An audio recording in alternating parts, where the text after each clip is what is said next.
Olá mais uma vez, gente. Vídeo aula número 2, ametropias, tá? Primeiro a gente vai falar um pouquinho de como funciona a luz, certo? O que é a luz, tá? Pra gente depois falar sobre as ametropias, que são os tipos de graus, miopia, hipermetropia, etc. Tá? Que é o grosso do trabalho do oftalmologista, passar os óculos, tá? Boa sorte!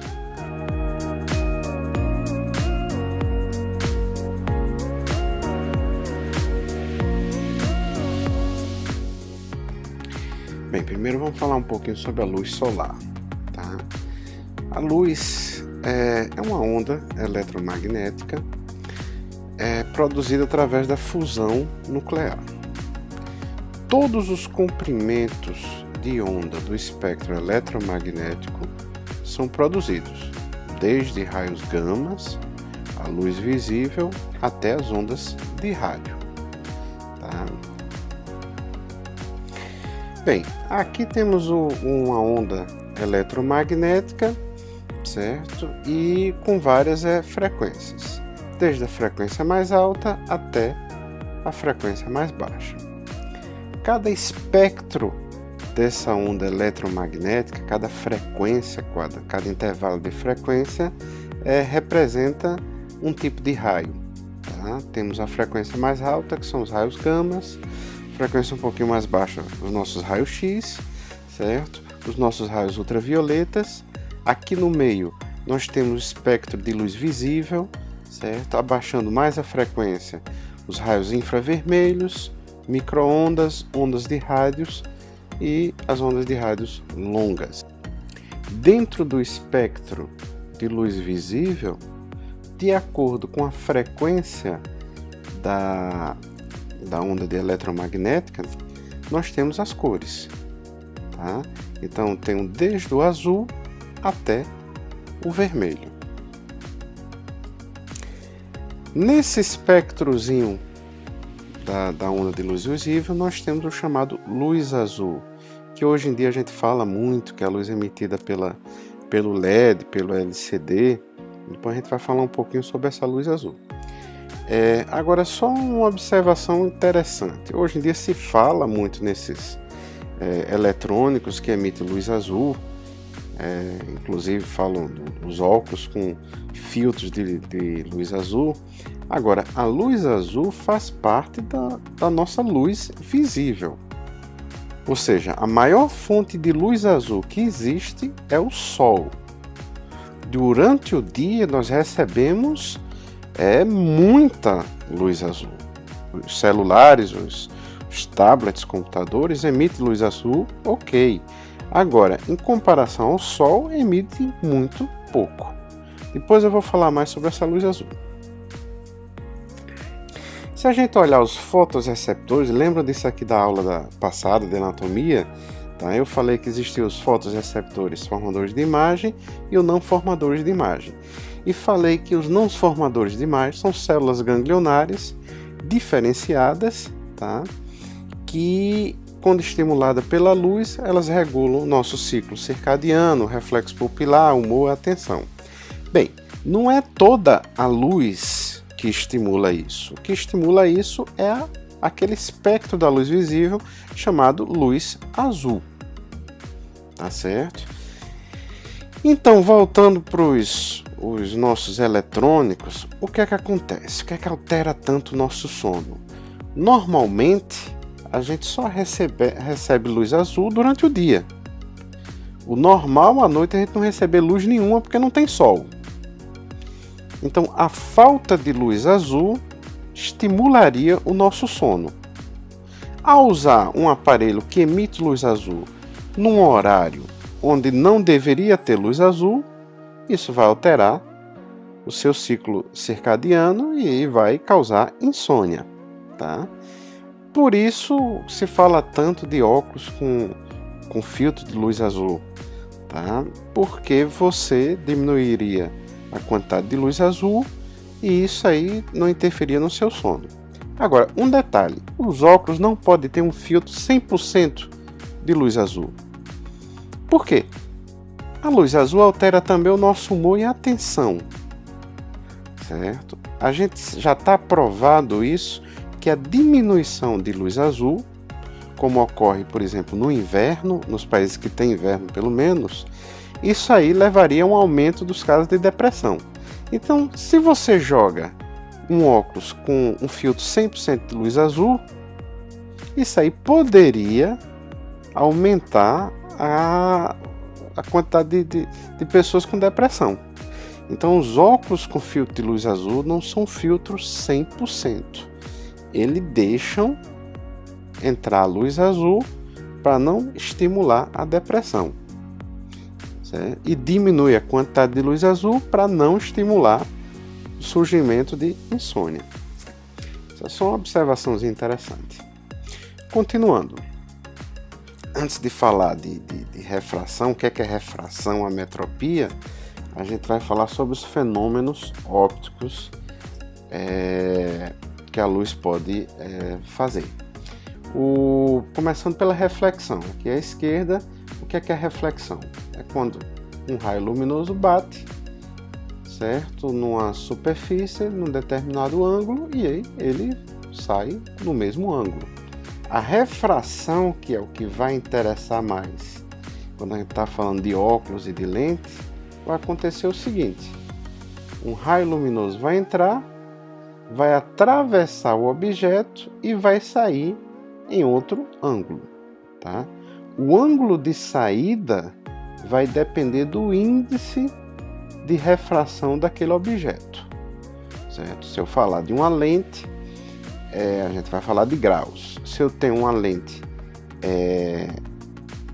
com 0 graus, um pedaço de vidro com 0 graus, certo? O que é que vai acontecer? O ângulo de entrada do raio vai ser exatamente o ângulo de saída, não vai ter um desvio daquele raio luminoso. Quanto maior o índice de refração, maior o desvio, ou seja, quanto maior o grau de uma lente, maior aquele desvio, tá? E por último, temos a absorção. Eu tenho aqui um raio, ele entra no objeto, mas ele não atravessa, nele é refletido, ele simplesmente é absorvido. Falar um pouquinho, lembrar que eu estou simplificando muita coisa, viu, gente? Lembrar um pouquinho sobre as cores, como a gente observa as cores. A cor de um objeto é determinada pela frequência da onda que ele reflete, tá? O que é que acontece? Eu tenho a luz solar, que é a luz branca. O que é a luz branca? A luz branca são todas as cores juntas, tá certo? Aquela luz vai bater para observar um objeto, aquela luz vai bater no objeto, vai refletir no objeto e vai depois entrar nos meus olhos, assim que eu observo um objeto, tá? E como é que eu observo as cores? A luz branca vai bater num objeto, por exemplo, um objeto branco, certo? Vai ser refletida, como é branco, vai ser refletida 100% para os meus olhos. Como foi refletido 100% daquele espectro de luz, eu vou enxergar o objeto como sendo branco.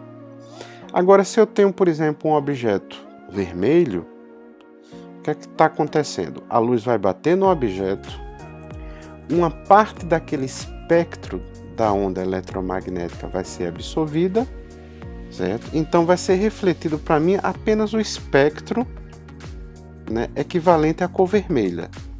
Agora, um objeto preto. Preto é a ausência de luz. Preto não é cor. Branco equivale a todas as cores juntas, aquele espectro completo da luz visível, e o preto é a ausência. Ou seja, ao observar um objeto preto, o que é que está acontecendo ali? Aquela luz branca do Sol vai bater no objeto, vai ser completamente absorvida pelo aquele objeto e não vai ser refletido nada em direção aos meus olhos. Então eu vou ver preto.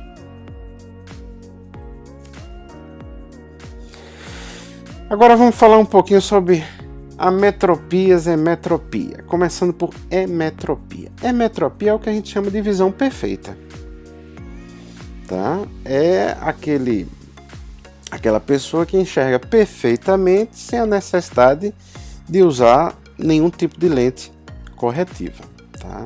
E o que é que representa isso do ponto de vista da física? É quando a luz ela bate no objeto, ela é refletida em direção aos meus olhos, aqueles raios luminosos que são refletidos pelos meus olhos, ao penetrar os olhos, ao penetrar o nosso olho, vai atravessar as lentes naturais do olho, que é a córnea e o cristalino, certo? O cristalino, ele consegue fazer uma refração dos raios para que haja uma convergência daqueles raios luminosos, tá? E o ponto de convergência vai ser exatamente na minha retina, para ser mais exato, na minha mácula, que é a parte central da nossa retina.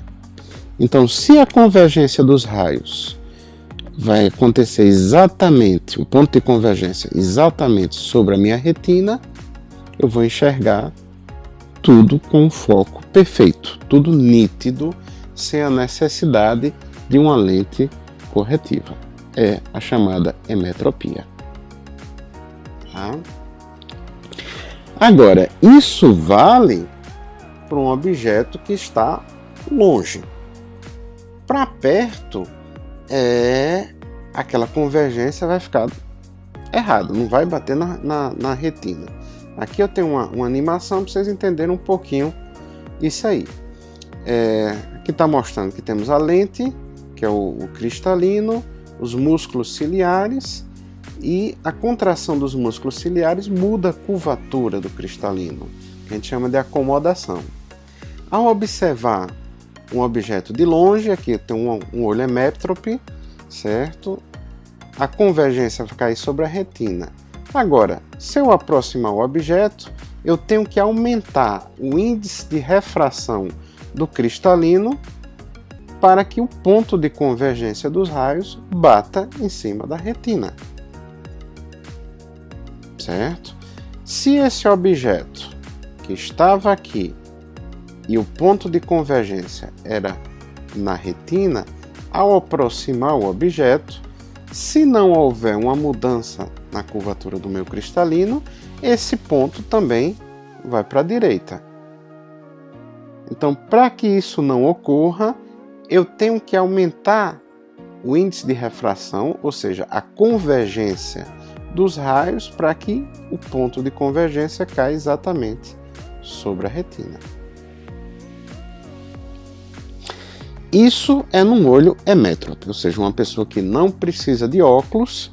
Para longe, ela vai enxergar bem, porque o ponto de convergência cai sobre a retina. E quando ela for olhar um objeto de perto, ela vai continuar enxergando bem, o ponto de convergência vai continuar sobre a retina, pois ela vai fazer o processo de acomodação. Ela vai mudar o índice de refração do cristalino e os raios vão se convergir exatamente sobre a retina mais uma vez. Na ametropia é diferente. Certo? O que é a ametropia? A perda da nitidez da imagem devido a erros na capacidade de refratar a luz.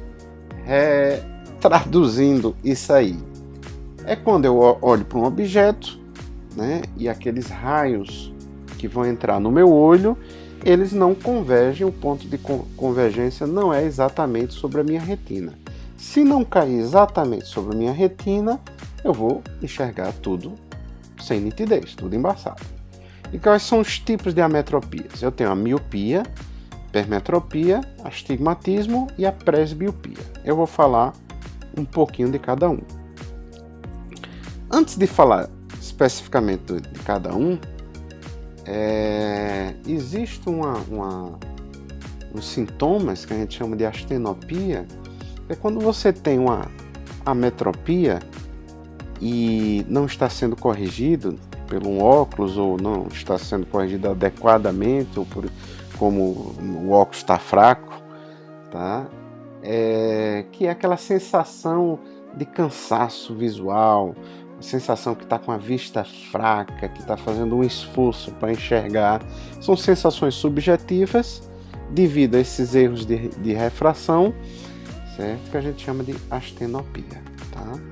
É o que quem usa óculos sabe como é, aquela sensação, eita, meu óculos está fraco. Essa sensação a gente chama de astenopia, tá? Às vezes você até enxerga nítido, porém você tem a sensação que está fazendo um esforço a mais. Bem, a metropia mais comum, pode-se dizer, é a presbiopia. É a mais comum porque todos nós vamos ter. Ela ocorre a mais ou menos em torno dos 40 anos de idade. Que é o quê? É a dificuldade para perto. Tá? É muito comum uma pessoa mais de 40 anos, quando vai ler alguma coisa, diz, eita, estou sem meu óculos, eu não consigo ler. O que é que acontece? Uma pessoa antes dos 40, com menos de 40 anos, quando vai observar algum objeto de perto, o que é que ocorre? Vai ter que ocorrer acomodação do cristalino. Certo? Se não ocorrer acomodação, você não consegue enxergar para perto. Tá? A gente vai envelhecendo e cada vez a gente vai conseguir fazer menos essa acomodação. Ou seja, vai haver uma diminuição da amplitude dessa acomodação. Um afastamento do ponto próximo. Ou seja, para poder enxergar eu tenho que afastar um pouquinho o objeto. Porque quanto mais perto o objeto está do meu olho, mais acomodação eu tenho que fazer. Como eu tenho gradativamente, eu vou perdendo essa capacidade de fazer acomodação, eu vou afastando o objeto. Certo? Alguns autores não classificam a presbiopia como uma metropia. Certo? Porque eles alegam, olha, é uma condição natural, todo mundo vai ter isso. É uma função fisiológica que vai sendo aos poucos perdida. Então não considera como uma metropia. Agora, boa parte dos autores, e eu não sou autor, mas eu me incluo nessa parte, considera como uma presbiopia porque você tem que corrigir isso com óculos. Tá?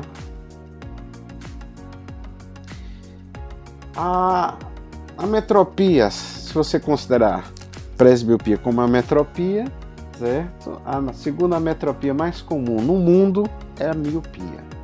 Tá? O que é que acontece na miopia? Como vocês podem ver aqui no desenho, tá? Os raios luminosos que penetram no olho, eles se convergem antes da retina. Tá? Em vez de se convergir exatamente sobre a retina, eles se convergem antes da retina. Eu tenho também a hipermetropia, que é exatamente o contrário. Os raios se convergem depois da retina. Miopia antes, hipermetropia depois da retina. E por último, eu tenho um astigmatismo. No astigmatismo, o que é que acontece? No astigmatismo, eu vou ter uma córnea ou um cristalino que não é perfeitamente esférico. Ele é irregular. Então, o que é que vai acontecer? Os raios que entram dentro do olho, eles vão se convergir em diversos pontos. Então, vai ter raio que vai, em vez de ser de todos, porque normalmente funciona como um funil, né? Aquele ponto de convergência seria a ponta do funil. Aqui eu teria um funil com várias pontas. Então, eu tenho raios que se convergem antes da retina, outros depois da retina, outros em cima da retina, certo? São vários pontos diferentes. Agora vamos falar sobre como corrigir essas ametropias. É o chamado exame de refração. Tá? Bem, primeiro, como é que eu corrijo uma miopia? Aqui em cima, acompanhe meu cursor, eu tenho um exemplo de miopia, ou seja, os raios luminosos penetram dentro do olho, vão se convergir, porém o ponto de convergência é antes da retina. Tá? Como é que eu faço para jogar esse ponto que está antes da retina, jogar para cima da retina aqui do lado? Bem, eu vou colocar uma lente côncava, uma lente divergente. O que é que vai acontecer? ela vai fazer com que os raios, antes de entrar no olho, eles vão fazer uma divergência. Então, em vez de convergir, eles vão divergir aqui, antes de entrar no olho. Isso vai fazer com que o resultado final seja a convergência dos raios exatamente sobre a retina.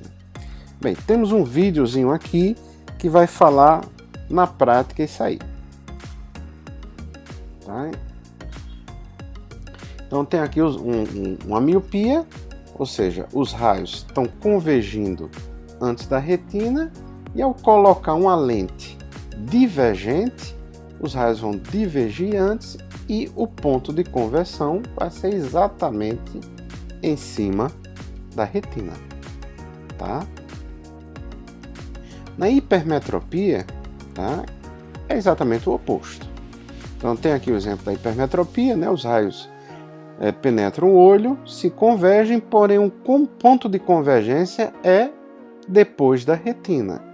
O que é que eu faço? Eu coloco uma lente convergente, o oposto da miopia. Na miopia eu coloco uma lente divergente, aqui uma convergente. Então, antes de entrar no olho, os raios já vão fazer uma convergência.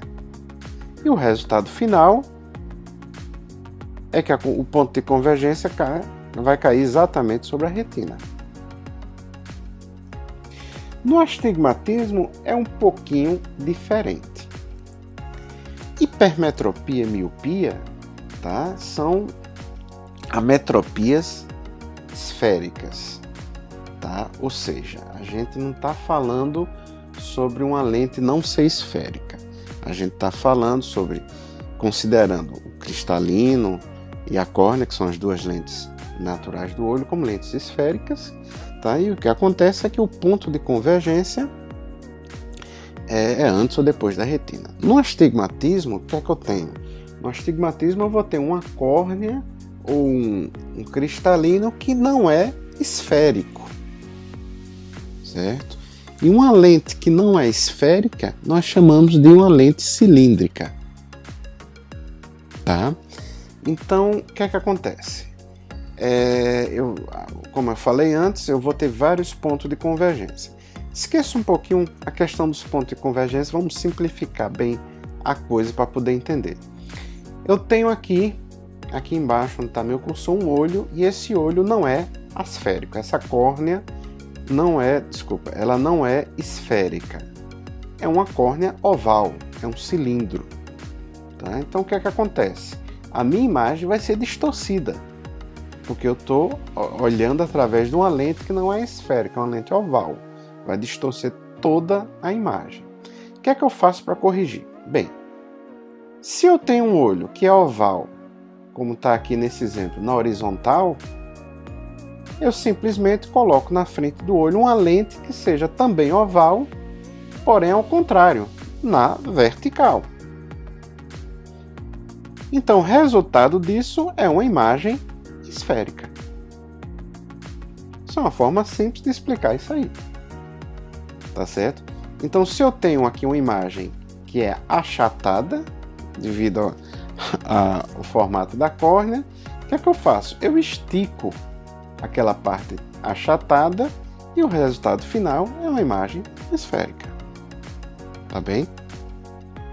Agora, lembrar que eu tenho que botar que esse olho está achatado, tá? Quer dizer, o maior comprimento aqui dessa córnea que está aqui oval é na horizontal. Então, vou colocar uma lente na vertical. Porém, eu posso ter um olho também que seja oval na diagonal. Tá? Por exemplo, a 45 graus. Então, vou colocar uma lente exatamente o oposto. Tá certo? Então, ao colocar uma lente para astigmatismo, eu tenho que colocar o poder da lente, ou seja, o grau da lente. Quanto mais forte o grau, mais achatado. Se eu tenho um olho muito achatado, eu vou ter que botar uma lente com um grau mais forte, muito achatada. Tá certo? Eu tenho que definir isso, o grau da lente, mas eu tenho que definir também o eixo da lente. Então, nesse exemplo eu tenho um olho com achatado na horizontal, então tem que dizer, eu vou colocar uma lente de tantos graus no eixo de 90 graus. Tá certo? Mas pode ser a 45, a 180, o que for. Tá? Vai depender do caso. Agora, como é que a gente descobre qual lente vai usar? A gente falou os tipos, mas não falei como é que eu descubro qual é o grau do paciente. Bem, quem já foi para um oftalmologista conhece esses aparelhos aqui. Geralmente, antes de entrar no consultório, geralmente um atendente mesmo passa o paciente num autorrefrator, que é esse aparelho que está aqui. É um aparelho que você vai encostar. Aqui não dá para ver, que está na parte da frente, certo? Então, o paciente vai ficar aqui atrás, encostar o queixo, a testa. Aqui tem uma câmera, o aparelho vai focar direitinho no centro do olho, apertar esse botãozinho e o aparelho vai fazer algumas medidas do olho, certo? Ele mede o comprimento e o formato do olho, se é esférico, se não é, joga numa fórmula matemática e vai dar mais ou menos o grau do paciente, certo? Detalhe, ele não dá o grau, ele dá mais ou menos o grau do paciente. Depois que o oftalmologista examinar o paciente à procura de alguma patologia, medir a pressão, etc., ele vai pegar esses dados daqui, né, essa média do grau do paciente, e vai colocar nesse outro aparelho, que é o refrator de Grins, que é um aparelho que tem todas as lentes possíveis de óculos aqui. Você vai colocar ali e depois você vai refinar esse grau. Tá? Ou seja, vai fazer aquelas famosas perguntas, fica melhor assim ou assim? Então, eu aumento um pouquinho o grau que o autorrefrator me deu e depois abaixo um pouquinho, o paciente vai escolher, tá melhor, tá pior, até chegar no resultado final, que vai ser o grau do paciente.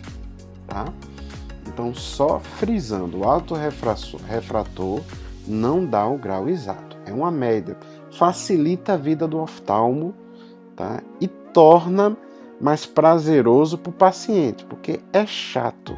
Quem já fez o exame com oftalmo sabe como é chata essa escolha da lente.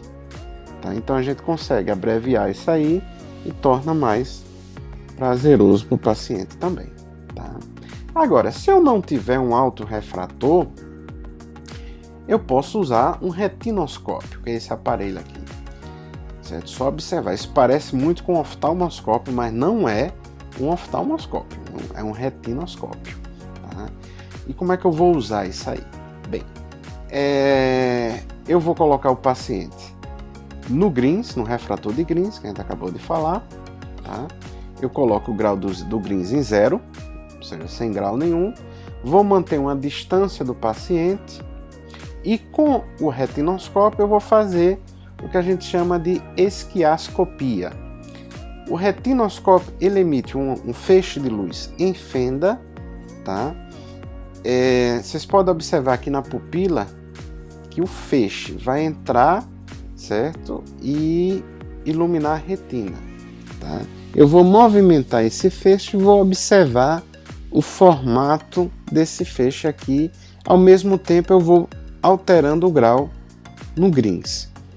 Certo? Chega uma hora, a cada grau que eu passo, esse feixe muda um pouquinho o formato, certo? Quando eu chego mais ou menos naquele grau do paciente, certo? Esse feixe de luz eu observo de uma forma diferente. Então aí eu sei, opa, aí é o grau do paciente, tá? Desculpa, não é o grau do paciente, é mais ou menos o grau do paciente. Depois que eu cheguei mais ou menos no grau do paciente, eu vou refinar. Então, resumindo a história, não vou entrar em detalhes, exatamente como é que faz, só para vocês terem uma ideia, mas resumindo a história, a esquiascopia, que é o exame com retinoscópio, eu vou fazer exatamente a mesma coisa que o exame com o autorrefrator. Em crianças, eu posso fazer a mesma coisa, só que em vez de usar aquele refrator de Grins, eu posso usar a régua de esquiascopia. Até porque uma criança, deixa eu botar o slide, geralmente ela vai ter medo desse aparelho. tá? Ela começa a chorar, acha que aquilo vai doer, então complica. E se eu pegar um bebê, por exemplo? A gente faz esse exame em bebê também, certo? Eu não vou conseguir botar o bebê aí, ele não alcança aí, é muito pequeno. Então, eu vou fazer exatamente a mesma coisa, esquiascopia, porém eu vou usar essa régua, que é uma régua com várias lentes, são várias réguas que a gente tem, que a gente vai fazer a mesma coisa, vai colocar uma lente na frente do olho do paciente, com o retinoscópio a gente vai fazer a esquiascopia, cada lente desce ao seu grau, tá? E aí eu vou ter uma noção do grau daquele paciente.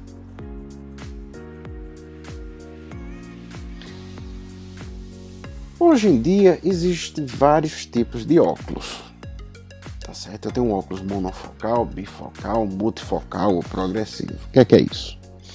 Bem, uma pessoa com menos de 40 anos, ela não vai ter a presbiopia, tá? Então, para esse tipo de pessoa, eu vou passar os óculos monofocais, tá? Agora, se ela chegou na presbiopia, ela vai precisar de um grau para longe e um grau também para perto, porque ela não vai conseguir fazer a acomodação. Para isso inventaram primeiro o bifocal, que é esse tipo de óculos, tá? No qual eu tenho uma lente para longe aqui e aqui embaixo eu tenho uma lente que é para perto. Tá? E depois inventaram o óculos multifocal ou progressivo, que é o quê? Eu vou ter uma lente que não vai ter essa divisória aqui, porque aqui é 880, eu tenho um grau para longe e o para perto, ok, certo? No multifocal eu não tenho essa divisória, eu vou ter uma lente que eu tenho para longe e eu, aos poucos essa lente vai se transformando num grau de perto. Então tem um longe, intermediário e perto, sem transição. Uma vai se transformando na outra aos poucos. É o mais utilizado, tá certo? E como é que eu vou jogar isso numa receita de óculos? Bem, aqui tem uma receita de óculos comum, certo? O que é dividido, o que está aqui na receita? Eu tenho OD e OE, olho direito e olho esquerdo, esférico, cilindro, eixo e DP, que é a distância pupilar. O que é isso? Como eu tinha dito antes, os graus de hipermetropia e miopia são graus esféricos, tá? A miopia são graus esféricos negativos e a hipermetropia positiva. Então aqui eu tenho nesse exemplo, eu tenho um olho direito com menos 2,25 de grau esférico, ou seja, esse olho direito tem 2,25 de miopia. E o olho esquerdo eu tenho 0,50, como é positivo, de hipermetropia. E tenho também no olho direito menos 2,5 de cilindro. Cilindro é meu grau de astigmatismo, certo? No Brasil a gente sempre usa negativo, tá? Nós não usamos positivo. Alguns países, como os Estados Unidos, eles colocam cilindro, né, o grau de astigmatismo positivo, e já não usa o negativo. A gente usa só o negativo e não usa o positivo, tá? Esse cilindro, certo? Aquele grau de astigmatismo, lembra que eu tenho que colocar o eixo daquela lente, é uma lente cilíndrica, né? Oval, vamos dizer, e eu tenho que dizer qual é o eixo da lente oval. O eixo vai ser 180 graus. Então, nesse exemplo, eu tenho olho direito com 2,25 de miopia e 2,5 de astigmatismo. E o eixo do astigmatismo vai ser a 180 graus. No meu olho esquerdo eu tenho 0,50 de hipermetropia com 3,75 de astigmatismo e um eixo de 175 graus. Tá certo? Lembrar que eu posso ter também só um grau esférico ou só um grau cilindro. Tá bem? E tem um DP, que é a distância pupilar. Eu tenho que colocar a distância entre os olhos. Tá certo? Agora, acima dos 40 anos, eu tenho que colocar também um grau de perto, por causa da presbiopia. Então a receita vai ter uma parte a mais, vai ser dividida longe e perto. Tá? Antes dos 40, eu não preciso colocar o grau de perto. Por quê? Porque essa parte de perto, quem vai fazer é o próprio paciente através da acomodação. Tá? No paciente acima dos 40, ele não consegue fazer a acomodação. Então eu tenho que botar o grau de perto. Tá? Então é o mesmo raciocínio, só que eu vou colocar a parte de perto também. Só um detalhe, a questão da presbiopia só vai mexer no grau esférico. Tá? A acomodação não mexe no cilindro. Tá? Até porque aqui é o astigmatismo. É como se o olho fosse oval. Tá? Não tem a ver com aquela questão se a convergência é antes ou depois. Porque o olho é oval. Então, se eu ajeito essa parte oval, se eu compenso, certo? A questão de perto e longe não tem nada a ver com isso. Então, eu repito o grau de astigmatismo.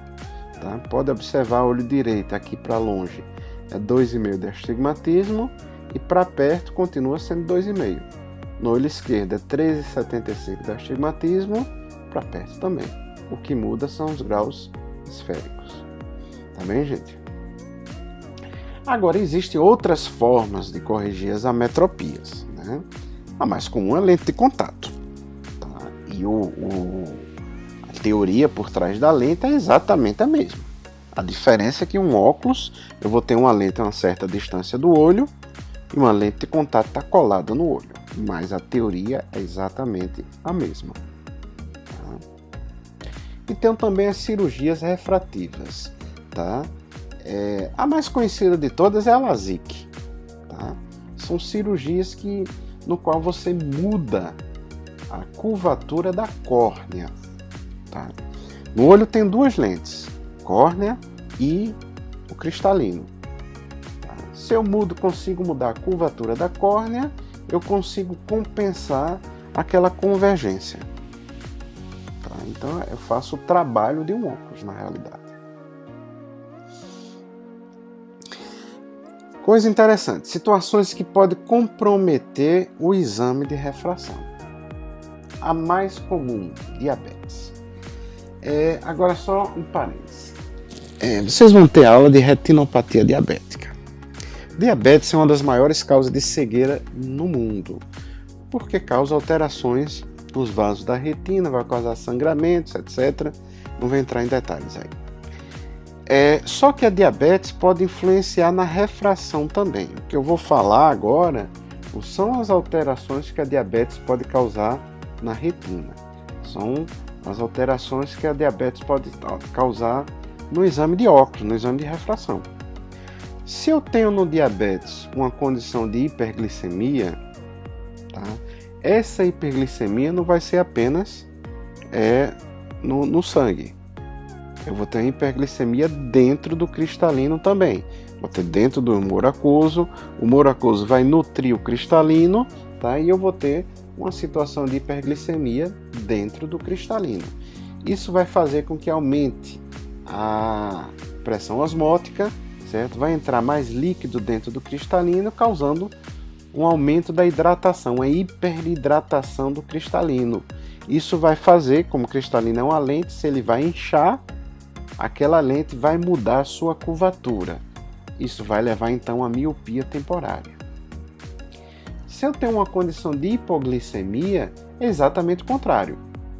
Eu vou ter hipoglicemia, vou ter menos glicose dentro do cristalino.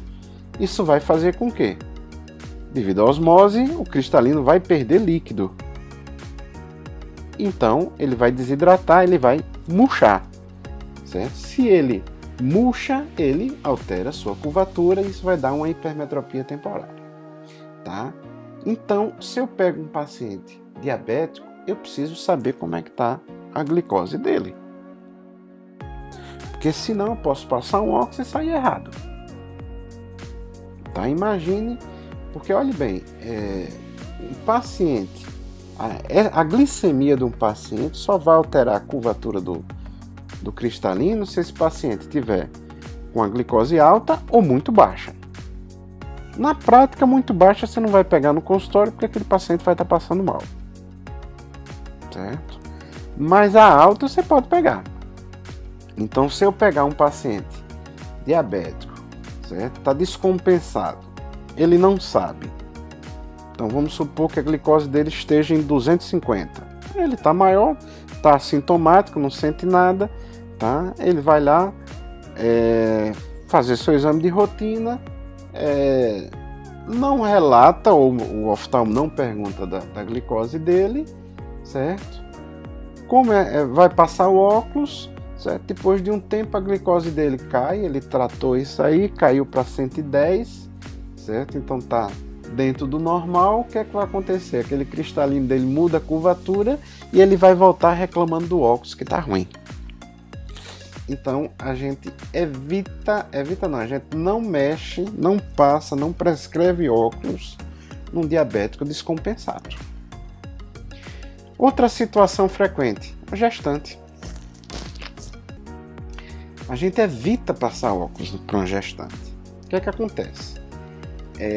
Devido àquela explosão hormonal, certo? Você vai ter uma hipotonia do corpo ciliar, certo? Causando uma dificuldade na acomodação. Então é muito comum a gestante chegar no consultório dizendo: olha, eu estou com dificuldade para leitura, certo? Está com dificuldade para leitura porque é uma hipotonia do corpo ciliar, então não consegue, o músculo ciliar não consegue fazer uma acomodação plena, então ela reclama, tá? Só que essa hipotonia, ela varia durante a gestação, da mesma forma que os hormônios têm uma variação. Então vai ter dia que eu tenho hipotonia, vai ter dia que eu não tenho hipotonia. Então vai ter dia que a gestante vai reclamar de leitura, vai ter dia que ela não reclama, tá? E outra coisa, vai ter também, como na diabetes, na hiperglicemia, um aumento na hidratação do cristalino que aumenta a curvatura. Então, resumindo, na prática a gente evita passar óculos para uma gestante. Tá? Se ela chega para consulta, tá? Eu vou examinar, vou procurar, faço a consulta normal, procurando patologias, né? Normal. Quando chega na parte de óculos, eu digo: olha, não vamos passar seu óculos depois da gestação, você dá um tempo, que esses hormônios vão se normalizar e vai me voltar para a gente trocar seus óculos, tá? Com exceção, né? Imagine se eu pego uma gestante que tem 15 graus de miopia, perdeu os óculos. A coitada tá ceguinha, né? Então, nesse caso, eu vou passar o óculos. Agora, eu vou orientar: olha, seu óculos não vai ficar 100%. É um quebra-galho. Depois da gestação, a gente vai passar um novo com o seu grau ideal. Agora, temos outras situações também. Processos inflamatórios. Isso pode mudar o exame de refração. Tá? Então eu não vou fazer o óculos. Isso parece até lógico, né? Imagina, o paciente chega, tá com o olho inflamado, ele vai para um oftalmo, o oftalmo diz: olha, você está com inflamação tal, uma uveíte, uma conjuntivite, e vai tratar isso, né? O cara não vai trocar o óculos. Bem, na prática não é bem assim. Tem muita gente que está com óculos que já está fraco, já vem se queixando, apresentou uma inflamação ocular, vai para o oftalmo diz: ó, você está com essa inflamação. Ele chega e diz: olha, aproveita e veja meu óculos. Isso acontece muito. Então, nesses casos, nada. Vamos tratar a inflamação, depois a gente faz o exame de refração e troca os óculos. Algumas drogas podem deixar a visão um pouquinho turva, certo? Sulfa, certo? Tanto drogas lícitas como ilícitas. Sulfa, maconha, cocaína, cloroquina, os digitálicos. Então, muitas vezes a gente não consegue melhorar essa visão com óculos, que é o efeito daquela droga, tá? Os traumas também impedem da gente passar o óculos, na realidade devido ao processo inflamatório pós-trauma. Tá? Alguns fatores psicológicos também podem atrapalhar o nível de estresse do paciente, né? Equivale à hipertensão do jaleco branco, aquele paciente que vai para o médico, a pressão está alta e normalmente não está. Aqui você tem também uns que ficam muito nervosos e aí a gente tem que refazer o exame outro dia. Tá? Fatores nutricionais também podem afetar. Desnutrição grave, tá? Pode atrapalhar na hora de passar o óculos, pode deixar a visão um pouquinho turva, a deficiência de algumas vitaminas. Bem, gente, obrigado por assistir, espero que não tenha sido tão chato assistir essas aulas, tá? E até a próxima.